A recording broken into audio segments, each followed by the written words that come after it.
প্রিয় বিনিয়োগকারী ভাই ও বন্ধুরা আমার, আসসালামু আলাইকুম। শেয়ার বাজার অর্থনীতি ও বিনিয়োগ বিশ্লেষণ প্ল্যাটফর্মে আপনাকে স্বাগতম।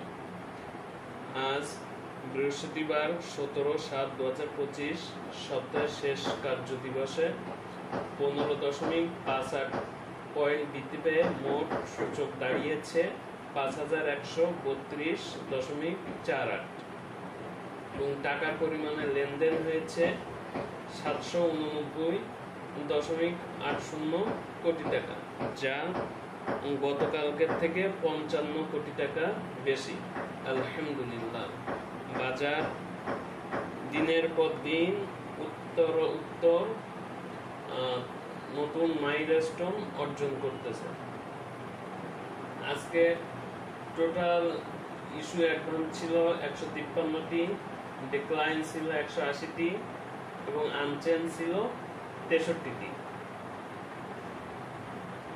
টপ 10 গেইনারের ভিতরে ছিল Rahima Food, BBS Cable, Acme PL, Desh Garments, BBS, JMI Hospital, JMI Syringe, Best Holding, BRAC Bank, Anwar Galvanizing, IBP. Top 20 শেয়ারের ভিতরে ছিল BRAC Bank, Seapearl, Lovello, BSC, GP, Khan Brother, BATBC, Prime Bank, বি স্যাসারি, Best Holding, Acme PL, Uttara Bank, Magura Plex, Rahima Food, Bex Pharma, Agni System, Fine Food, Sonali Paper, Renata, Monospool. আর ভলিউমের দিক দিয়ে ছিল BRAC bank, Acme PL, Best Holding, BBS, IBP, Uttara Bank, Prime Bank, Dhaka Bank, Exim Bank, Standard Bank, City Bank, Seapearl, AB Bank First Mutual Fund, One Bank, ML Time, Agni System, IPDC, Dominage, Golden Son, ICB Sonali. আর top 20 share by ট্রেডে ছিল Seapearl, BRAC Bank, Lovello, Sonali Paper, বি স্যাসারি, Monospool, Rahima Food, BATBC, Magura Plex, Best Holding, BSC, Desh Garments, Anwar Galvanizing, Acme PL, Gemini Sea, Orion infusion, style craft, BPS, খান brother এবং IBP. আর আজকে বোলাকে total কোম্পানির লেনদেন হয়েছে 40টি, আর টাকার পরিমাণে ছিল 30 কোটি। আর আজকে সেক্টরের দিক দিয়ে আজকে সেক্টর মুভমেন্টে ছিল আপনার ভ্যালুর দিক দিয়ে ছিল bank, pharmaceuticals, engineering, food allied, textile, এই টপ 5 ভিতরে ছিল। আর হচ্ছে আপনার গেইনারের দিক দিয়ে ছিল textile, engineering, pharma and chemical, financial institution, food allied.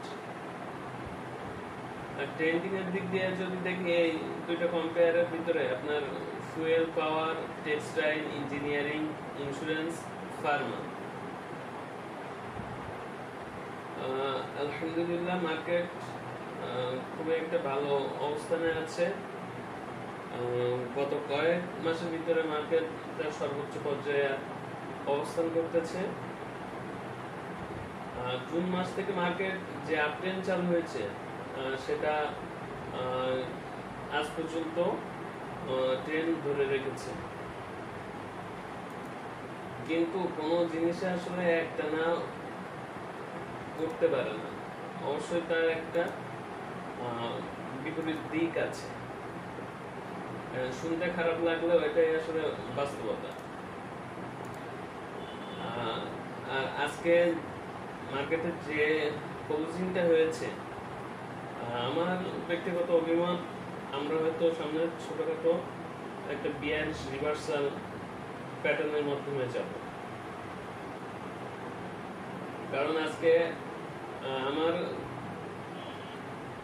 আমার কাছে বাজারে আপট্রেন্ডের ধারা দুর্বল হয়ে এসেছে বলে মনে হচ্ছে, যদিও টাকার বিনিময়ে গতকালকের থেকে 55 কোটি টাকা বেশি হয়েছে। যদি আগামী সপ্তাহে আজকের অর্থাৎ 17/7/2025 সপ্তাহের শেষ কার্য দিবসের থেকে নিচে ক্লোজিংটা দেয় সপ্তাহের শুরুতে, তাহলে মনে হয় মার্কেট তার বেয়ারিশ রিভার্সাল প্যাটার্ন কনফার্ম করবে। আর এটা আমরা সকলে জানি যে একটি দীর্ঘ আপট্রেন্ডের পরে প্রায়শ বাজার তার ক্রয় ক্ষমতার সর্বোচ্চ পর্যায়ে পৌঁছায়। আর সে অবস্থায় যাদের হাতে আগে থেকে হোল্ডিং শেয়ার থাকে তারা স্বাভাবিকভাবেই প্রফিট টেকিং এর দিকে ধাবিত হয়, আর হবে এটাই স্বাভাবিক। বাজার এখন যে অবস্থায় পৌঁছেছে সেই হিসেবে পূর্ববর্তী রেজিস্ট্যান্স গুলো এখন বাজারের জন্য শক্তিশালী সাপোর্ট হিসেবে কাজ করবে। সেই হিসেবে শক্তিশালী সাপোর্ট হিসেবে আমরা 5060কে ধরতে পারি, এবং রেজিস্ট্যান্স হিসেবে কাজ করবে বাজারের 5200। এটা একান্ত আমার ব্যক্তিগত অভিমত। মার্কেট যে কমবে বা রিভার্সাল হতে পারে, এটা আমার একান্ত ব্যক্তিগত অভিমত। এক একজনের বিশ্লেষণ এক এক রকম, এক একজনের অভিমত এক এক রকম, এক একজনের দর্শন এক এক রকম। একজনের দর্শনের সাথে আরেকজনের মিলবে না, এটাই স্বাভাবিক। যেহেতু টাকা আপনার, বিনিয়োগ আপনার, রিস্ক ম্যানেজমেন্টের জায়গাটাও আপনার। এখন সবারই তো আসলে প্রত্যাশা থাকে ইতিবাচক দিক। এবং বাজারে আসলে যে কন্ডিশন, যে ধারায় আছে, আশা করবো যে আগামীতেও তার এই ধারা অব্যাহত রাখবে।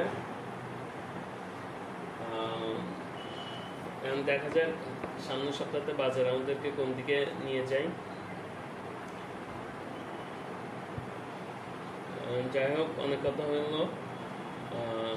শেয়ার বাজার, অর্থনীতি ও বিনিয়োগ বিশ্লেষণ প্ল্যাটফর্মে আজকের দৈনিক সূচক বিশ্লেষণ পর্বে থাকার জন্য ধন্যবাদ।